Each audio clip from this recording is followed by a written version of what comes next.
So, the overtime topics. I think we want to start with um, first overtime topic: commander and squad roles. The evolution of commander and the de-evolution of commander, and where it's coming from. Again, Gravity said it's only been in like 3 games. BF2 2142 and then BF4 is Hardline as where well ish. ish. Yeah, I guess. Okay. I guess you can say so. Yeah. As someone But that joined the barely. community for Hardline, I love the hacker mode. Like I felt involved even as a non-player. Like I thought it was awesome. The hacker mode. Yeah. I do remember that. Oh god. Okay, well that was the evolution of Commander. And then later on in BF5, they pretty much shrunk the commander role into the squad leader roles, where you can earn squad points by capturing objectives and doing squad based things and call in. Use the broken binoculars that are half the screen, and then call in artillery, bring in. I do miss being able to say, screw this flag, V1. I do miss that a lot. Do the V1 rocket, right? Screw you in particular, you're getting deleted. So how should we move forward, Brother Steve? Because in 2042, they're like, no, you're not having any of that stuff. Nice to have the personal call-ins, right? You have a personal vehicle call-in. You have everyone can call in stuff, earning it or not. It's just if it's on the table or not, that's when you can call it in. What do you think they should do in the future? Give us back commander mode. Like make it like balanced though, because I've heard like in the past BF4 could be really unbalanced with like a commander. Like if you had one commander, they won the game. I've heard that. It's the UAV aspect. People, that's the most hated thing about any Battlefield game is the ability to not prevent yourself or your team from being spotted all the time, because it lasts forever and it's a huge area. And Hardline had both. They had the UAV and the counter UAV. You could actually hide your own players while also spotting the enemy players in Hardline. Well, right. BF4 had the counter UAV as well. The problem is that a lot of times you just have one team with a commander and the other one didn't. Yeah, but in Battlefield 2, I mean, people made it their mission to destroy all the assets for the commander and freaking mutiny their ass out of the server, which came out later. I guess that became way too toxic, and they kind of just got rid of it over time. You know, in retrospect, I'm surprised that they didn't just, for how low those UAVs flew in BF4, I'm kind of surprised they didn't just make them so much more vulnerable to small arms fire, and teams could just blow them away, and that would be a decent counter. Yeah. In retrospect. No, there was a video game that you can do that, right? You can shoot them 100%. You absolutely could shoot them in BF4, and you can shoot them in BF2. Duty, you can shoot down UAVs. Yeah. You could do it. It's what I'm saying is they should have just made it so much more vulnerable. Yeah. But yeah, I would like to see a commander role come back, make it balanced, make it fun, interesting, and give like special like rewards for doing it as well. Steve, I have the perfect topic for you, but it's gonna have to wait for another time. It's a secret project. You're gonna love it. I get the right. About on the BF Oh no, show? I get the answer for you, man. Yeah, it's the tease. Yeah. Well, for me, I really hated when they got rid of commander mode in like BF3. I was like, what are you guys doing? Right? I'm like super pissed. Right?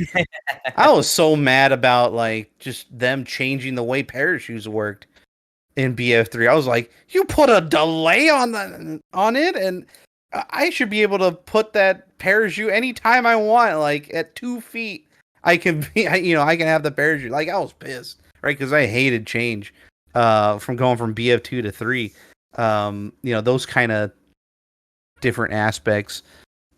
But Commander just, I was very against them getting rid of it. But then over time, I kind of realized that it's one less thing I need to worry about, and I kind of grew out of it, And I think that's kind of what thing to have to like counter or like be aware of in the global grand scheme of things. You know what I mean? Exactly. It simplified the game just a little bit more, and I'm okay with not having commander. But what they did with squad leader roles for Battlefield 5 was interesting. but I didn't really enjoy it. It actually made the game kind of annoying for me in many aspects. It not working, right? Yeah. The second thing, too many call-ins that do ton of damage, like the V1 or the artillery that they added later on. I was like, Jesus Christ! Like this is getting really annoying. It was good for like breakthrough as a breakthrough main. It was good to like open up and be able to attack a certain hard point. You know what I mean? Like in real combat, you like, hey, I want to take this flag, rain hell, and then slowly creep up. Like I liked it. Sure, yeah, I'm down for that. You know, it's just the way it was implemented in BF5, I couldn't stand it. Yeah, the UI in BF5 was just a struggle to get through because half the time the buttons wouldn't work, or half the time the sight that your little circular thing wouldn't work, or half the time there'd be a little piece of dust that'd be in front of your camera, so you'd call in the artillery strike right on your face instead of a mile away. Yeah, it's just V1, like V1, where is it at? Oh, I did that multiple times. Yeah, it was bad. But that's the thing. Like, I think people kind of accepted that, and it's something. It gives squad leader purpose. You know, just like it did in the older games and Refractor Engine games. Like, the squad leader was a shit, right? You respected that person. You only could spawn on that person for certain games. And it was a big thing. It was a big role. And I think people really like that, right? It's kind of related to the class system. You know, there's systems involved that only Battlefield have. And I think they should just improve on the BF5 system. And it gave incentive to join a squad. Because that squad would earn more points, and that's one of those things that was missing for a while. I think they just need to bring that back. They need to bring back a squad system. Gives Battlefield more character. It gives you more purpose as to like how you want to play. Gives you more options of like who you want to join on mid game, if possible, with like limitations. You know, and who are you playing with even amongst your friends? Like, who's a good squad leader? Who knows the maps? Who knows where to attack and call in smoke barrages? Who's most effective squad leader amongst us? Like, had that guy do a thing. I think in the bottom line is the squad leader. The squad should have at least 5 people in a squad minimum for sure. The full 4-man thing is, I think, universally panned because you want more spots to play with your friends. There needs to be an incentive like the BF5 system. I think it needs to be maybe a little more balanced, and maybe there needs to be more of a delay if you're going to have like an overpowered, annoying column like the artillery, which was the V1s I can handle because at least you knew that they were coming. The artillery was like, oh, they're going to last 10 seconds, and then they ended, and then the next squad was like, okay, here's my 10 seconds of artillery, and then it was the next one, right? I think that's what I meant. That was the annoying part, right? So if you had like more of a delay between them, it could be more balanced. I think the biggest problem, as Julian said, was the UI interface to it because it was so buggy. You'd hold a button down, and then it would disappear, and you'd do it again, and it would disappear, and then it would stay on your screen. It's really annoying. It was kind of cool. Speaking of like the artillery, like it was also in BF1, but also this game. If you're spotted by an enemy flare, you're more likely to also get hit by artillery as well. Like that's always a cool, like little hidden strategy. That's interesting. Oh yeah. I see what yeah. I think I remember that. Yeah. But ultimately, as a counter. Yeah. But ultimately, I think that the passing of the commander assets to the squad level is a better option as long as you make sure that what you give them is limited. Like giving the ability to call down tanks and stuff in 2042, that's a no. You don't do that because one, they're going to be called in random places and bad places. Vehicles are going to be wasted. It's going to abandon. Like, oh, I called it in. Someone else has it. Yeah. And then there's going to be confusion as to how many you can call in because they're part of the main vehicle pool anyway. So it's just that's a mess. So don't do that. Keep it to transport vehicles, maybe smoke artillery, maybe some sort of limited artillery, and supply drops. Maybe a few more things if you can invent something unique. But I think that's a hugely beneficial move away from the commander. I think the commander, as itself, historically, no matter what game it was, BF2, 2142, BF4, was actually significantly underutilized. And that's probably the reason why it wasn't an attractive play style. Like, you had people that just, eventually, servers just didn't want to play it because, you just sat there on your iPad, which also was a really cool thing in BF4 that you could do that on a tablet for a while. But I just think that people actually wanted to shoot people instead of, because, I'm going to issue orders to players that aren't going to listen to me. Who cares? It's like, I don't want to sit and do nothing for 40 minutes. But then on occasion, you'll actually have like a listening squad. They'll actually do what you want them to do. Like, yeah, guys, right. Go. Or you'd have the really milsim commander that would scream at people like, "Hey, you got to do what I want." Hey, objective over and out type of things. But I think just overall, the commander mode, while cool, has been it feels out of place in a Battlefield game, and I think the assets work better on the squad level. Yeah, I was thinking even having assets. I don't know, maybe like a different objective that may be related to, you know, how do I say it? I'm losing the words here, but basically, let's just say there's actual physical assets on each side, and people can sabotage those things to perhaps delay squad leaders from doing certain. Wait for it to regenerate and stuff like that. Yeah.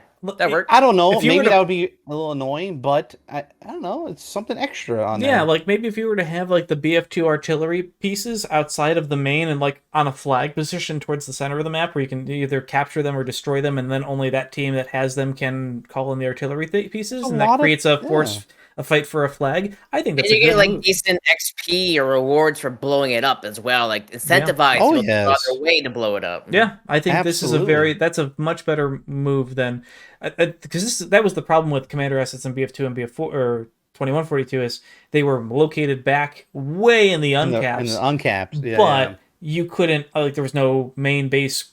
Like there's no uncap protection, so anybody can just go back there, spawn camp, steal all your vehicles, whatever, and that's a no-no. I think we've learned over the years that you need that protection. So, yeah, moving those assets out into the map and creating different zones of objectives where they actually provide a benefit to the squad, that's a really good idea. Yeah. Yeah, hopefully they'll go with that for the future Battlefield game. Just improve on stuff that people loved. Like the squad leader position role and all the squad leader points. People love that shit. I'm so surprised that 2042 just neglected all of it. There's a lot of neglect, though, in that game. There's a lot of neglect. Yes, of course. Yeah.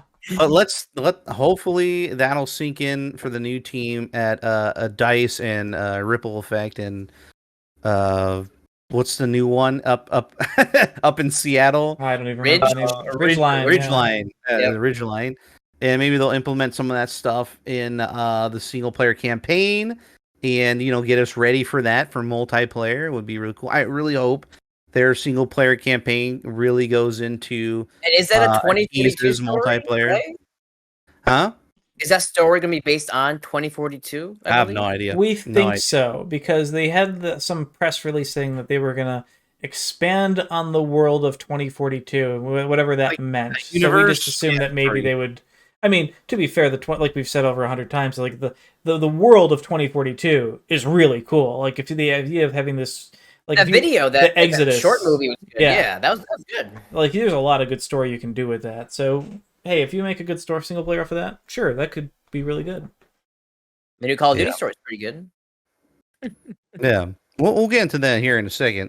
One little thing before we end this topic here, the experience of calling in things. Here's one thing I don't like. I don't like calling in things I want to use immediately. You know what I'm saying? Because I hate calling it in, waiting for it to drop down, and everyone sees it coming down, and then go off and do things. I just it turns me off so much that I just don't even interact with it. Now I forget about it. What doesn't bother me are the set it and forget it call-ins, like the dog, the robo dog. I just like, I need the dog, put it over there, and he'll do his thing, right?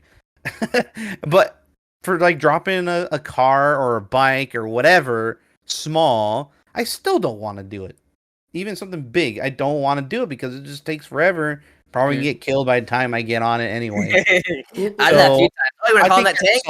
My tank now. That's something they need to improve on. I don't know about instant stuff coming out of the ground, but let me offer you an alternative, Julian. Would you prefer if there were more interactive level assets, like whether there be certain things that would trigger different minor levolution events or artillery, maybe stationary artillery cannons or things like that? Would that be more? Give me an example. So be a flood zone. Levolution. Well, let's say trigger a minor landslide on things and or knock a thing of trees down. I don't know, just things that would just trigger minor environmental events, things that you could more interactable. Yeah, more creative freedom to alter the map a little bit, and taking down part of a skyscraper, or knock down its radio antenna and have it fall down on a bunch of people. Just like, how would that work? So let's say you're just a regular player, right? Regular soldier, and kind of like in Hardline, and they have the Pacific Coast Highway, where you can just go up to a tree, click on the button, and it can like blow up and like fall over. So and then you can. There was that BF4 map at the dam where you went to that little operation and you flooded half the map. Oh, it's flood zone. But yeah, I was referring to more small scale things like Gulmud Railway, where they had the IEDs, where you could have people hit it, or they can detonate if you shoot it at the right time. But just things that would be more leveled, make it the map more dynamic, rather than having to wait on things. It'd be like instantaneous gratitude rather than having to wait on a vehicle or something. Is this instead of the squad call-in system for tanks and stuff? Yes. Yeah. See, my main concern is how would you improve my experience of this whole so-called call-in system? Like, because I don't like waiting for things. How do we fix that? Do you have any ideas? Because I don't want to use it other than the set it and forget it things. Faster vehicle spawns on flags, I guess. What? Yeah. Like on some maps, they have like certain flags. A tank just spawns after a certain amount of time. Well, and you can call that in. Is that what you mean? Like, no, not call it in, but like it happens like over time. Here's a cool idea. So how about instead of like for the supply crates, how those come down? You call them and they slowly parachute down. What if, because it's 2042, you have this really cool, almost sci-fi type of drop pod thing where it comes from orbit and it's in this really thick pod, and it like just boom, it just instantly lands on the ground, and then you can, it's hazard zone. It has like an impact too, but I mean, it has like that sort of just instantaneous type of on the ground type of thing. I'm breaking again. Yeah, you are. No. All right, we'll just cut it here. Is your laptop overheating? I don't think so. I have no idea, honestly. But anyway, I'm just trying to toss out alternatives to make it sound like, to give you an idea of maybe something different than for instant gratification on a map. I think it's something they need to improve that in some way. I don't know, but yeah, having a lot more interactable things in the environment is always cool, and Battlefield does pretty good at that, interacting with like Easter eggs and shit like that on even on the 2042 maps or in BF3 and 4. There's a lot of things you can push and do things with. I think that would be really cool to add that as well. They can even provide a skill gap of some think of for map knowledge and whatnot. It would be cool. That's why I brought up that Pacific Coast Highway map, is because of the trees you can chop down and use as bridges or like ways to get up on a roof and things like that. Or on that same map, you could call in a rock slide. All you gotta do is I think interact with some sort of button on a console or something next to it. Yeah, and then the net that is holding the rocks in will explode and come down and crush a whole bunch of people. I think that's how that worked. Shoot them. What if they had an asset where an objective was at a factory or a garage, and you hit a button and it spat out a tank, ready to go, like a brand new spanking like a factory type of thing. If it was something that wouldn't unbalance the whole map. Okay. Kind of like where the squad call-in system right now, not squad, but the call-in system you have right now, there's limits to how many vehicles can be on the field. So it would have to use that. Otherwise, it would mess everything up. But you could be, hey, dude, I have no problem with DICE being creative, for God's sake. Like, it would be cool. Like, the submarine maps and whatnot were always awesome, where I believe in, was it BF3? The submarine was in the center, and it was up on, like, legs, and you can destroy those supports. Oh, you think away break from BF4? Yeah, it's BF4, yeah. Yeah, where it can crush people below, and it'll start to spin over and topple over. Like, interesting, unique shit like that is always fun, and yeah, they should definitely add something like that. Why not? Why not? Be creative. Keep being creative. I think Brother Steve's back. Yes, he is. I'm on the ball there. Here we go. Yeah, I have no idea why it keeps happening. I streamed for like 7 hours today and nothing happened. Sorry, didn't mean to break your PC. I literally only have Discord and that system running. That's it. 2 things running. Well, that wraps up that topic, I think, Julian, and we'll get to the next one. Yeah.